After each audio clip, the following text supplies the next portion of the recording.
Hello students, हमने जो new batch 2026-27 की क्लासेस स्टार्ट की हुई है बीए थर्ड सेमेस्टर के हर एक सब्जेक्ट की। तो आज की वीडियो में हम बीए थर्ड सेमेस्टर हिंदी गद्य के यूनिट नंबर 1 का टॉपिक पढ़ने वाले हैं, हिंदी की अन्य गद्य विधाओं का उद्भव एवं विकास। देखिए, आपको यूनिट नंबर 1 में हिंदी गद्य साहित्य का संक्षिप्त इतिहास पढ़ना है, जिसमें हिंदी की जो अलग अलग गद्य विधा है उनका उद्भव और विकास पढ़ना है कि हिंदी की ये अलग अलग विधा हैं, कैसे उनका उद्भव हुआ, कैसे ये अलग अलग युग में विकसित हुई, कौन कौन से लेखक थे, किस युग में कौन सी कहानी लिखी गई या कौन सा उपन्यास है, आलोचना है या नाटक है, अलग अलग युग में किस तरह से विकसित हुआ। उसके बाद जो आपका लास्ट टॉपिक आता है वो है हिंदी की अन्य गद्य विधाओं का उद्भव और विकास। तो हिंदी की जो भी अन्य गद्य विधाएं हैं उनके बारे में आज की वीडियो में हम पढ़ने वाले हैं। तो बहुत सारी अन्य गद्य विधाएं हैं, तो एक वीडियो में नहीं कवर हो पाता, तो मैं एक क्रम में सभी पर वीडियोस अपलोड कर रही हूँ। तो देखिए, आपकी जो गद्य विधाएं हैं एक दो नहीं है, बहुत सारी हैं, तो एक वीडियो में कंप्लीट नहीं हो पाता, तो एक एक विधा पर एक एक वीडियो हमारे चैनल पे अपलोड की जाती है एक क्रम में। तो आज की वीडियो में हम हिंदी निबंध का उद्भव और विकास पढ़ने वाले हैं, तो हिंदी की अन्य गद्य विधाओं में से एक बहुत ही महत्वपूर्ण गद्य विधा है। तो निबंध क्या होता है, जिसको इंग्लिश में एस्से बोलते हैं, तो इसका उद्भव कैसे हुआ, इसका विकास कैसे हुआ और हिंदी के किस किस युग में ये लिखी गई, किस युग में सबसे ज्यादा विकसित हुई, आइए उसके बारे में जानते हैं। इसके बाद जो अगला टॉपिक होगा वो आपका हिंदी की एकांकी होगी, जो हम अगली वीडियो में पढ़ेंगे। तो देखिए, यहाँ पर लिखा है कि हिंदी निबंध के विकास में कोई प्राचीन परंपरा नहीं है। देखो, संस्कृत में ना निबंध नहीं लिखा जाता था, ये पाश्चात्य संस्कृति से आई है, पाश्चात्य साहित्य से आई है, यानी वेस्टर्न लिटरेचर से ये आया है हिंदी में। इसका आरंभ गद्य के विकास के साथ साथ ही माना जाता है, और इस प्रकार जो हिंदी है निबंध का आरंभ भी भारतेंदु युग से ही माना जाता है।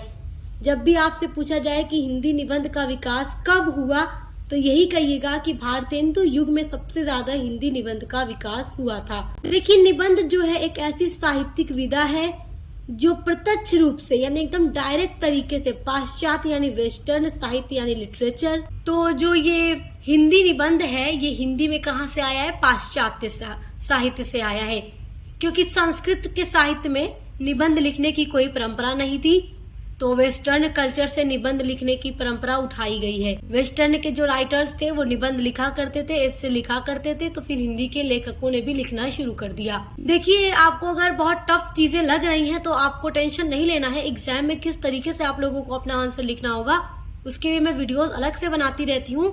तो यहाँ पर अभी हम क्लासेस कर रहे हैं और मैं हर चीज आपको इजी लैंग्वेज में बताने की भी कोशिश करती हूँ। हिंदी साहित्य में निबंध के आरंभ में, यानी कि जब हिंदी के साहित्य में निबंध लिखना शुरू हुआ, तो इसमें राजनीतिक सामाजिक परिस्थितियों के साथ साथ सांस्कृतिक जन जागरण ने भी सहयोग दिया। यानी इन्हीं सब टॉपिक पर, जो राजनीतिक सामाजिक परिस्थितियां होती थी, इन्हीं सब टॉपिक पर निबंध लिखना शुरू किया गया। वैसे तो भारतेंदु जी से पूर्व राजा शिव प्रसाद जो थे, भारतेंदु जी भी लिखते थे, उनसे पहले राजा शिव प्रसाद जी ने एक निबंध लिखा था। निबंध का नाम था राजा भोज का सपना। किंतु इसमें, यानी जो निबंध था राजा भोज का सपना, इसमें हिंदी निबंध के वो सारे तत्व देखने को नहीं मिलते थे जो कि एक निबंध के अंदर होना चाहिए, तो इसलिए इस निबंध को पूरी तरीके से निबंध की संज्ञा नहीं दी गई। लेकिन इस निबंध को कहानी कहा जा सकता है, क्योंकि इसमें जो भी एलिमेंट का यूज किया गया था राजा भोज का सपना निबंध में, वो कहानी के एलिमेंट जैसे ही थे, तो इसलिए इसको निबंध न कहकर कहानी कहना ठीक होगा। तो देखिए, निबंध साहित्य की वास्तविक परंपरा तो भारतेंदु से ही प्रारंभ होती है, और भारतेंदु जी ने ही निबंध की शुरुआत की, इसको विकसित किया। तो नंबर 1 पर आपका है भारतेंदु युग। भारतेंदु युग ही वास्तव में हिंदी गद्य के विकास का युग था। इसी युग में, भारतेंदु जी के ही युग में हिंदी का विकास हुआ, हिंदी गद्य निबंध का विकास हुआ। इस समय में भारतेंदु मंडली में कुछ ऐसे व्यक्ति थे, यानी इस युग में ऐसे ऐसे लेखक थे, व्यक्ति थे, जिन्होंने अलग अलग पत्र पत्रिकाओं का संपादन किया और उनके संपादन के साथ अलग अलग निबंध लिखते थे और जनता के सामने प्रस्तुत करते थे।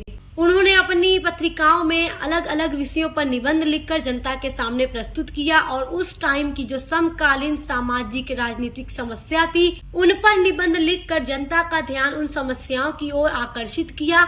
देखो, पहले के जो लेखक होते थे वो सोसाइटी की ही प्रॉब्लम्स को उठाकर निबंध या गद्य प्रोज वगैरह लिखा करते थे, और उसको जब पब्लिश करते थे तो लोग उसको पढ़ते थे, तो उन समस्याओं के बारे में उस फिर सोच विचार करके उनमें सुधार करने की कोशिश करते थे। निबंध जब भारतेंदु युग में लिखा जाने लगा तो सामाजिक यानी जो सोशल प्रॉब्लम्स होती थी, राजनीतिक यानी जो पॉलिटिकल प्रॉब्लम्स होती थी, उन पर लिखा जाता था ताकि जनता उनको समझ सके और उनमें सुधार कर सके। स्वयं भारतेंदु जी ने भी आरंभ किया एक मैगजीन, हरिश्चंद्र मैगजीन के नाम से एक पत्रिका निकाली, जिसमें उन्होंने सामाजिक निबंध लिखना शुरू कर दिया और उन्होंने भी सामाजिक यानी सोशल टॉपिक को ही अपना एक विषय बनाया। और भारतेंदु जी ने भी क्या किया कि सामाजिक प्रॉब्लम्स को ही, सामाजिक समस्याओं को ही वो अपने निबंध का विषय बनाते हैं और लिखना शुरू कर देते हैं।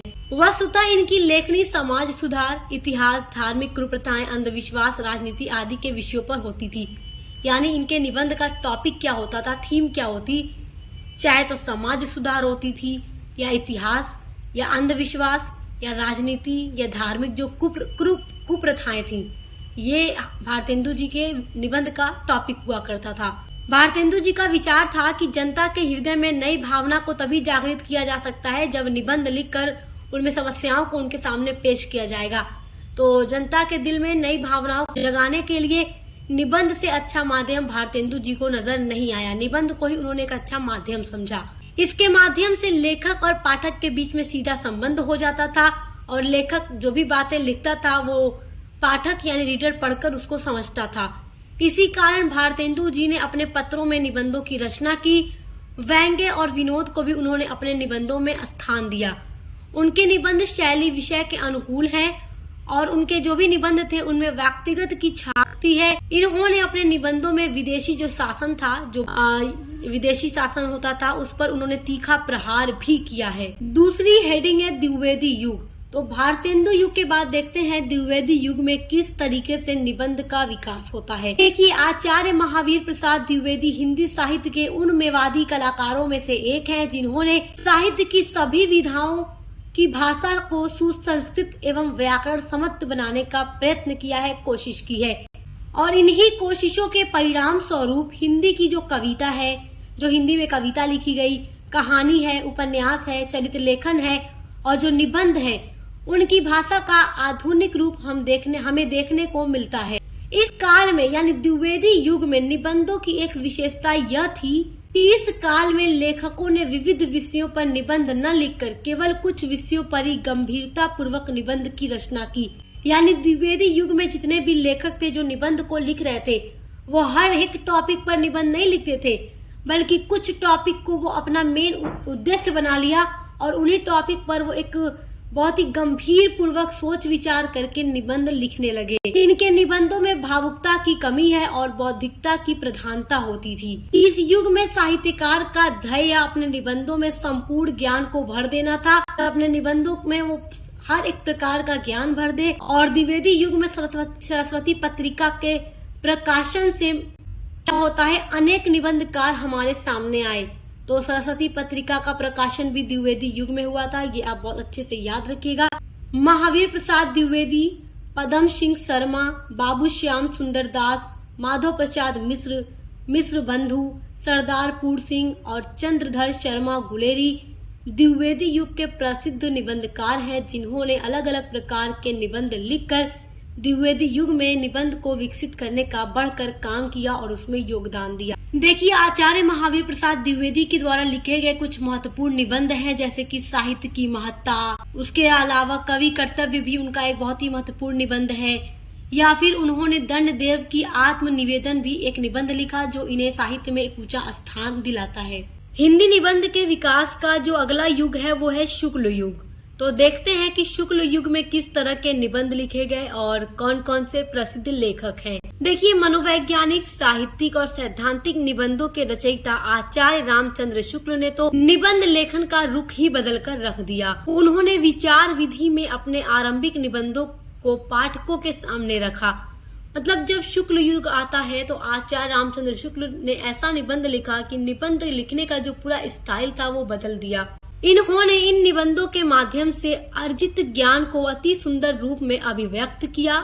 यानी जो इन अर्जित ज्ञान था उसको एक बहुत ही अच्छे तरीके से अपने निबंधों में रिप्रेजेंट किया, बताया। चिंता, करुणा, उत्साह, लोभ और प्रीति, लज्जा और गलानी आदि सभी मनोविकारों पर इन्होंने अच्छे मनोवैज्ञानिक निबंध लिखे हैं, यानी इन अलग अलग विषयों पर उन्होंने मनोवैज्ञानिक प्रकार के निबंध लिखे हैं। उनके निबंध लेखन की एक मौलिक शैली है, मतलब जो मनोवैज्ञानिक है ये उनके निबंध लेखन की एक मौलिक शैली है। पहले आचार्य रामचंद्र शुक्ल क्या करते थे, निबंध की कथा वस्तु को पाठक के सामने रखते हैं और उसके पश्चात यानी बाद में उसकी व्याख्या कर देते हैं।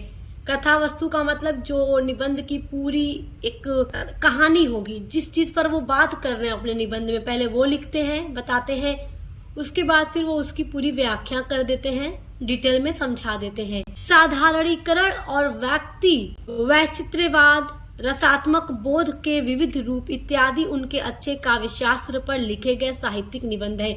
अब कुछ बच्चों को लगेगा मैम यहाँ के कुछ वर्ड्स टफ है, तो क्या एग्जाम के लिए पूरा हमें याद करना पड़ेगा?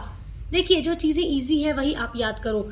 जैसे कि आप यहाँ से देख रहे हो, यहाँ तक तो आपको इजी लगा ना, तो आप यहाँ तक नोट कर लो और फिर यहीं तक लिख दो एग्जाम में। और बाकी एग्जाम के लिए जो क्वेश्चन आंसर होता है उस पर मैं वीडियोस बनाती रहती हूँ। ये पूरा नोट्स आपको मैं जो पढ़ा रही हूँ, यहाँ तो आपको अलग अलग युग में मैं हिंदी का विकास बता रही हूँ, हिंदी की अन्य गद्य विधाओं का विकास बता रही हूँ। अगर आप समझ गए कि अलग अलग युग के लेखक कौन थे और इस युग में किस प्रकार के निबंध लिखे गए, या जो अलग अलग हिंदी की विधाएं किस युग में लिखी गई, कौन से लेखक थे, कौन सी उनकी रचनाएं थी, तो केवल अगर आप उतना भी लिख कर आते हैं तो भी आपको नंबर मिल जाएगा। आपको इतना बड़ा बड़ा रटने की जरूरत नहीं है, समझना आपके लिए जरूरी है। तो जैसे कि आप ये जान गए, शुक्ल युग के जो राइटर थे, मेन राइटर वो आचार्य रामचंद्र शुक्ल थे। तो आपने ये जान लिया कि किस तरह से निबंध का रूप बदल देते हैं, मनोवैज्ञानिक निबंध अपने समय में लिखते हैं।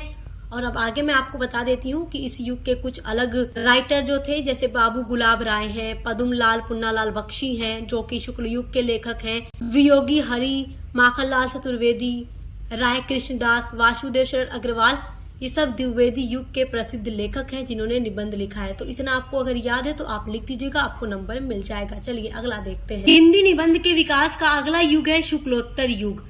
तो शुक्लोत्तर युग के बारे में आपको क्या चीजें याद रखनी है एग्जाम के लिए? पहली बात तो आपको ये याद रखनी है कि शुक्लोत्तर युग के प्रसिद्ध निबंधकार कौन कौन से थे और इस युग में निबंध की विशेषताएं क्या है। तो वही चीज आपको यहाँ पर मैं बता देती हूँ। यहाँ देखिए, मैंने यहाँ पर निशान भी लगा दिया है। इस युग के प्रसिद्ध जो निबंधकार थे उनमें आचार्य नंद दुलारे वाजपेयी, आचार्य हजारी प्रसाद द्विवेदी जी, डॉक्टर रामविलास वर्मा जी, डॉक्टर नगेंद्र शिव, दान सिंह चौहान जी, विद्यानिवास मिश्र आदि प्रमुख निबंधकार हैं शुक्लोत्तर युग के। और इन निबंधकारों में हजारी प्रसाद द्विवेदी का जो स्थान है वो सबसे ऊंचा है। अब बात करते हैं शुक्लोत्तर युग के निबंधों की कुछ विशेषताएं। तो इसकी देखो 5 विशेषताएं बहुत ही इम्पोर्टेंट है जो यहाँ पर नोट की गई है और आपको वही याद रखना है।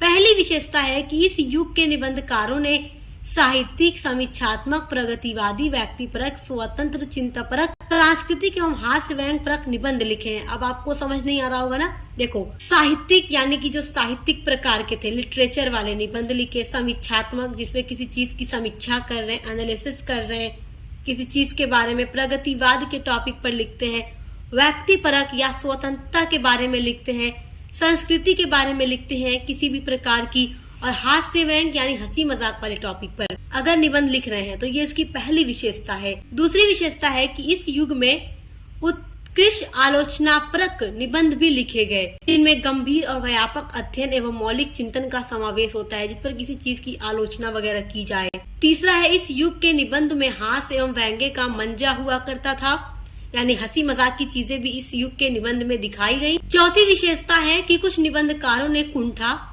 अश्लीलता, संत्रास आदि से संबंधित भी निबंध लिखे हैं। और पांचवी विशेषता है कि इस युग के निबंधों में जीवन की यथार्थता, कहानी की संवेदना, नाटक की नाटकीयता, उपन्यास की सुंदर कल्पना और गद्य काव्य की भावुकता के दर्शन होते हैं, यानी सभी का मिश्रण होता है। जीवन की यथार्थता यानी कि रियलिटी जो होती है, समाज में जो लोग जीवन गुजार रहे हैं, सच्चाई पर बेस्ड निबंध लिखा गया इस युग में।